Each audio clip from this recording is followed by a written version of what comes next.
In this portion, we'll take a look at how to manage breakout rooms. Breakout rooms are defaulted in your settings. Now, in this particular one, we only have a couple of people, so obviously with your class, you may have more people to manage, but we're going to come over here where it says breakout rooms. Now, this does do a lot of the calculations for you in terms of how many rooms are you going to have and how many people are assigned per room. In this case, if you wanted to have only a few rooms, depending upon the number of participants, it will go ahead and break down if I wanted 1 room or 2 rooms or 3 rooms or 4 rooms, however many rooms you want, and based on the number of participants, it will automatically Zoom break apart the people into different rooms. So we're just going to roll with 2 rooms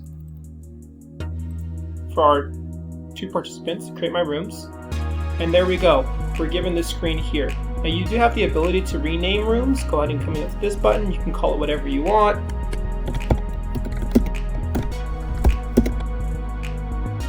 And then the other thing is with your students, you have the ability to manage where people are going to be headed. So when you are managing breakout rooms, what you're really doing is creating separate Zoom meetings so that the students or whoever you place into these meetings or in these separate rooms will only see and interact with people in that particular room.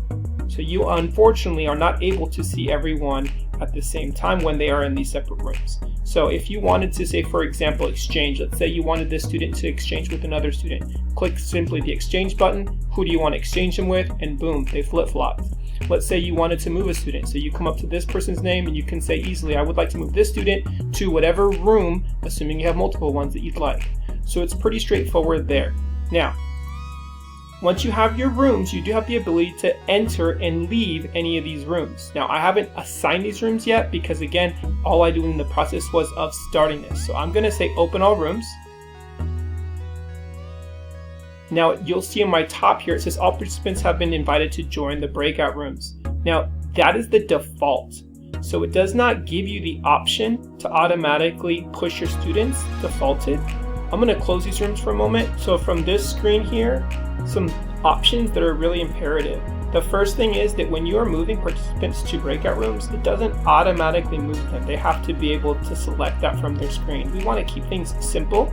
And so I recommend that while it's not defaulted, that you come over to that button that says move all participants into break rooms automatically. So from my click of the button, automatically every single participant or student is pushed to the room.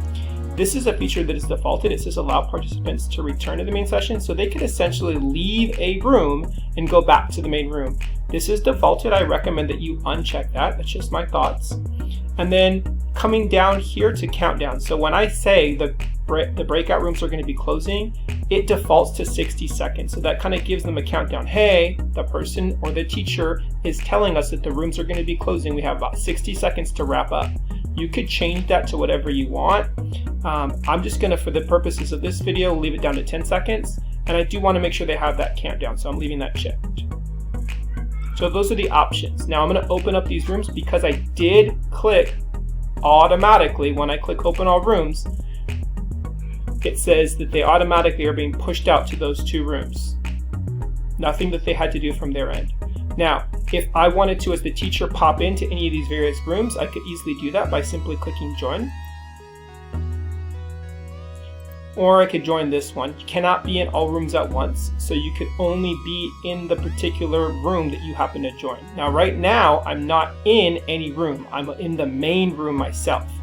So I'm going to click join, so you can give it a moment to think here while it gets me pushed over to that meeting. And how will you know who's here? If you come over to the participant screen, you can easily see who am I in the room with.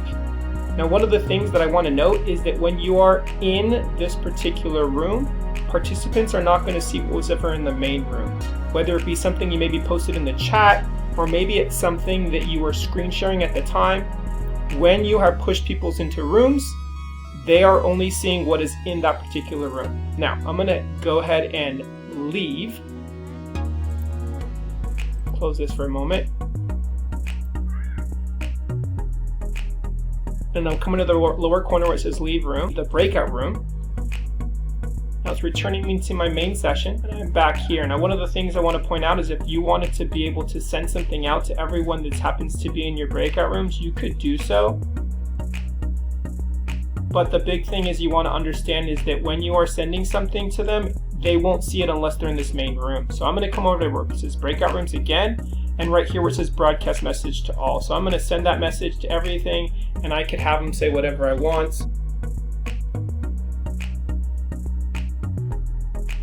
And when I'm ready to close the rooms, I could simply come over here, this button, close all rooms. And again, I can see that I gave them a few seconds before they are automatically all redirected back. And here they are coming back into my main room.